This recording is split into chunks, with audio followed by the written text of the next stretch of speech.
Wasn't happy with the season, but again, it was a bit of a transition year. I wanted to hit the ground running, but I mean, the shape was good at the beginning. Sprint wasn't super, so I didn't get to show how good it actually was.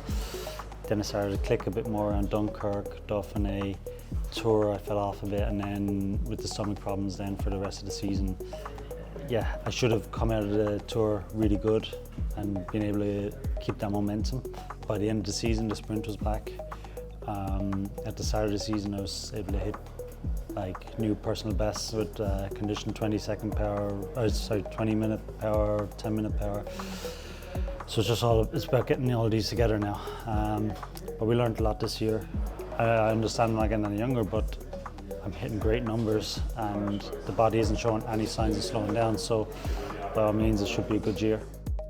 When I was forced to retire after the injury, after the crash, I spoke to lots of teams, and it was actually quite amazing how many teams, I'm not just on about Ineos here, there's a lot of teams out there who are lost without a lot of direction and not really sure where they're going, and when you speak to them, it's like, I want to win races and do this. And I sat down with Dominique, the CEO of DECATHLON AG2R, and it was quite impressive to see the big objectives, first and foremost, what they actually want to do. Pretty big, quite impressive, and you kind of question them at first, but then you see a clear path, a pathway to get there, a realistic pathway to get there, and it was, yeah, 1, 2, 3, 4, 5-year plan. And yeah, after meeting with him and seeing that and seeing what they really wanted of me and where the team was going, yeah, I was sold. This team looked really promising with all the development they had. With everything they put in, they did big steps, also really large steps in the last 1 or 2 years, which are really promising. You know, it can go both ways. When you're not winning, it's hard to kind of click back into gear and get yourself going again. But once you're on that conveyor belt, it's like a hamster in a wheel. You kind of, they just come naturally, and it's when somebody wins a bike race who's not perhaps a superstar, then someone else says, well, if he can win, I can win. And then if he wins, the other one goes, well, if them two can win, I can win. And suddenly you've got 10, 15 guys within a group of 30 winning bike races, and that's a winning mentality. And I think that's what we've got to continue to not just try and continue, but continue and advance it.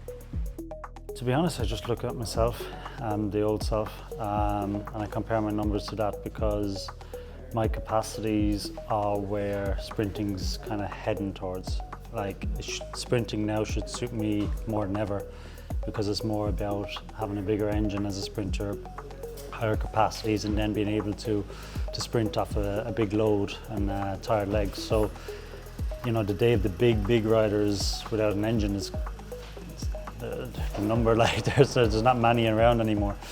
The level's getting so high, so when I know that I'm within, you know, my best shape, and actually like I'm surpassing my old numbers, like I know I can compete. I know it's good enough. It's just about getting it all together and getting it to click in the race. And then that momentum, you know, as a sprinter, confidence is a big thing. I mean, I get a lot of confidence from my numbers, but when you start winning, you get in that flow, and that flow is very important as a sprinter. And once that gets going, then, you know, it's a snowball effect. It just gets bigger and bigger.